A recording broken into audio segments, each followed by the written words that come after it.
12 अक्टूबर 2024 बांद्रा मुंबई। बाबा सिद्दीकी अपने बेटे जीशान सिद्दीकी के ऑफिस से निकलते हैं और उसी रोड के एंड में अपनी पार्ट कार रेंज रोवर की तरफ वॉक करते हुए जाते हैं। वो बस अपनी गाड़ी में बैठने ही वाले थे कि अचानक उनके ऊपर गोलियां चल जाती हैं। उन्हें गोलियां लगी और वो वहीं गिर गए। किसी ने उन्हें खुलेआम पब्लिक में असैसिनेट करने की कोशिश करी थी। आइए 3D एनिमेशन की मदद से डिटेल में समझते हैं कि बाबा सिद्दीकी की हत्या को कैसे अंजाम दिया गया। जब तक मैं इस वीडियो को पब्लिश करूंगा तब तक शायद इस केस के बारे में नई जानकारियां मिल जाएं।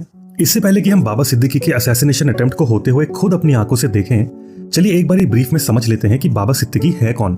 बाबा सिद्दीकी मुंबई के बांद्रा वेस्ट के 3 बारी एमएलए रह चुके हैं। बाबा सिद्दीकी की पॉलिटिक्स में काफी जान पहचान है और वो कांग्रेस पार्टी के साथ लगभग 48 साल से रह चुके हैं। लेकिन इसी साल फरवरी में उन्होंने कांग्रेस छोड़ दी और अजीत पवार की एनसीपी पार्टी ज्वाइन कर ली। पॉलिटिक्स के अलावा ये काफी लैविश पार्टीज भी होस्ट करने के लिए जाने जाते हैं और बताया जाता है कि इन्हीं की एक इफ्तार पार्टी में शाहरुख खान और सलमान खान की सालों की कोल्ड वॉर खत्म हुई थी।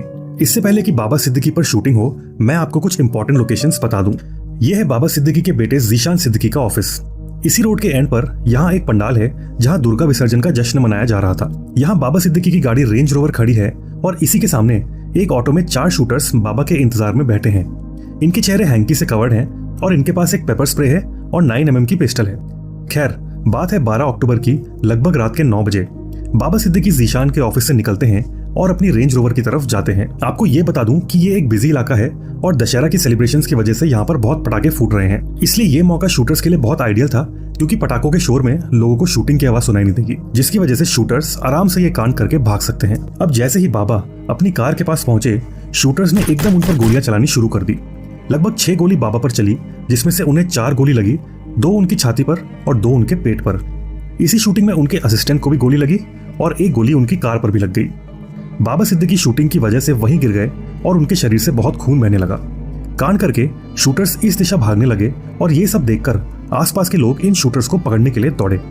लेकिन उसी रोड पर कुछ ही दूरी पर लकीली एक पुलिस चौकी थी। पुलिस ने जब इन 4 लोगों को भागते हुए देखा और इनके पीछे भीड़ को भागते हुए देखा तो उन्होंने इन 4 लोगों को पकड़ने की कोशिश करी। लेकिन उस वक्त इनमें से सिर्फ एक शूटर को पुलिस पकड़ पाई। दूसरा शूटर पास के ही पार्क में जाके छुप गया, लेकिन कुछ देर बाद वो भी पकड़ा गया। तीसरा और चौथा शूटर वहां से भाग गए और वो अभी भी मिसिंग है। इन सब के चलते बाबा सिद्दीकी को फौरन लीलावती हॉस्पिटल लेके जाया गया। उन्हें इमरजेंसी रूम लेके जाया गया और वहाँ उनकी पल्स और ब्लड प्रेशर से कोई रीडिंग नहीं आ रही थी। उसके बाद उनका ECG टेस्ट हुआ और वहाँ भी फ्लैट लाइन दिख रही थी और ये देखते ही उन्हें फौरन ICU में शिफ्ट कराया जाता है। यहाँ आते आते बाबा का बहुत ब्लड लॉस हो चुका था और डॉक्टर्स ने final life saving measures try किए, लेकिन इन सब एफर्ट्स के बाद भी उन्हें बचाया नहीं जा सका और रात के लगभग 11:30 बजे उन्हें डेड डिक्लेयर कर दिया। अगले दिन सुबह के 6 बजे बाबा को कूपर हॉस्पिटल ले जाया गया पोस्टमार्टम के लिए। अभी बहुत सवाल ऐसे हैं जिसका जवाब हमारे पास नहीं है। बाबा सिद्दीकी को क्यों मारा गया? क्या लॉरेंस बिश्नोई गैंग का इस हत्या से कोई कनेक्शन है?